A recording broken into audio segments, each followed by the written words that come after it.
Today on All Sports Central, we'll be going over our next schedule preview this 2020 offseason, and it will be over the Baylor Bears. And this is a team that was a huge surprise team in 2019. They were one of two teams that really surprised me last year.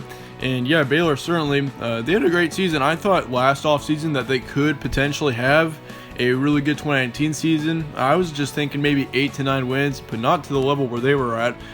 So overall, really great season for Baylor, but there are a lot of changes coming into 2020, so that's what we're going over here today. We're going to be going over a few players that this team will be losing, a few players that this team will be returning, and also going over their schedule for the first time this offseason. Starting off with the games that Baylor has had since November. They went 11-3 in 2019, and we start off on November 9th when they played TCU on the road. That was a 3-overtime game. They beat TCU there by 6, 29-23. That was an insane game for sure. I mean, for it to go into 3 overtimes.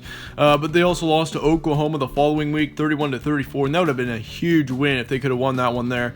They did beat Texas by 2 touchdowns, 24-10, and they beat up Kansas big time on the road, 61-6. And then they went into the Big 12 championship game against Oklahoma, a bit of a rematch there, and it went into overtime, but Baylor ended up losing for the second time against Oklahoma in a season, 23-30. We also see on New Year's Day when they played Georgia, I believe in the Sugar Bowl, they ended up losing that game 14-26. But overall, once again, I mean, even though they lost their bowl game, still a great season for Baylor. I'm sure this is going to be one that's going to be remembered for a very long time. For many Baylor fans, for that matter.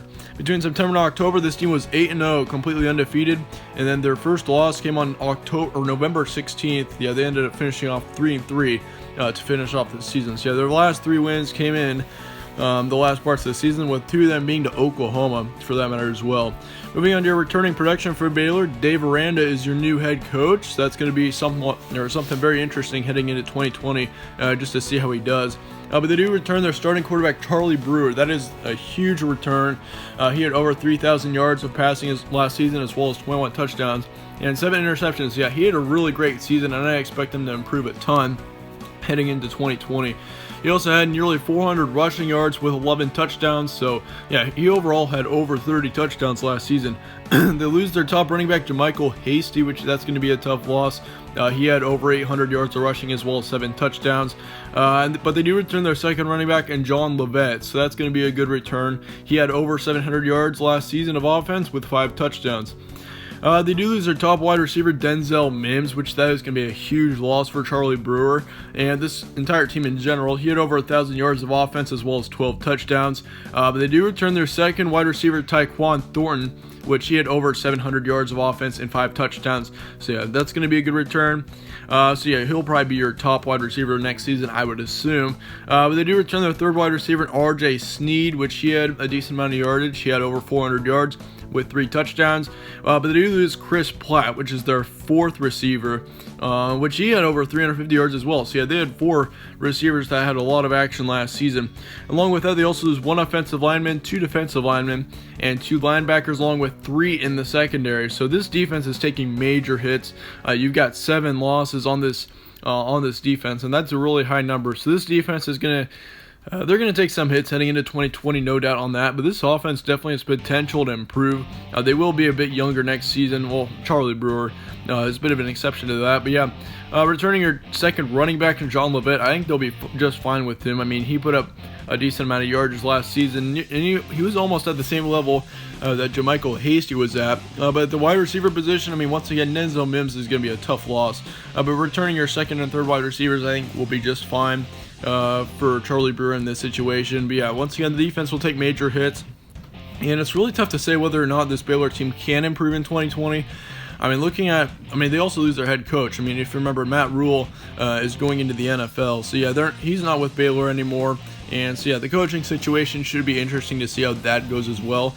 But yeah, certainly I think it brings up a couple of uncertainties having a new head coach. I think if they still had Matt Rule, most people would still be thinking that Baylor could have a 9, 10, possibly 11-win season. But yeah, nonetheless, let's move on to your schedule now. You start off the season against Ole Miss in a neutral location. Then you got Kansas on September 12th, and then your first non-Power 5 game comes against Incarnate Word on September 19th. You got Louisiana Tech on the 26th. Then you got Oklahoma and Texas Tech on the road.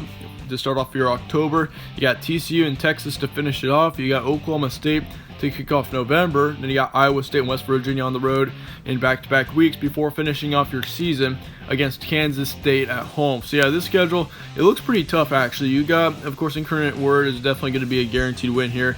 You could also consider Louisiana Tech being there, but they were a bowl team last season, so yeah, that could be an interesting game. But yeah, Kansas certainly should be an easy win if they continue to perform like they have been over the past few years. But yeah, overall, I'm going to give you 3 guaranteed wins in this schedule preview. Once again, in our official prediction videos coming out this summer, we'll be going over every game on this schedule. We just go over a few in our schedule previews just to give you an early outlook on what your season will look like. But yeah, no projected losses for Baylor. I think Baylor should hang around the majority of these games. But yeah, your record estimation is going to be 8-4 to 10-2, and I considered putting in a 9-3 to 11-1, but I just don't think to guarantee them a 9-win season. So I'm going to give them an 8-4 to 10-2. But yeah, once again, I do expect them to have a great season once again. I mean, there's a ton of talent on this team. And we saw it last season, though, as well. I mean, this team has got a ton of potential. So, yeah, with all that being said, that is it for our Baylor schedule preview. Let me know your thoughts in the comments below on Baylor. Let me know whether you think they'll be better or worse. And, yeah, be sure to stay tuned for more from All Sports Central. I will see you all later.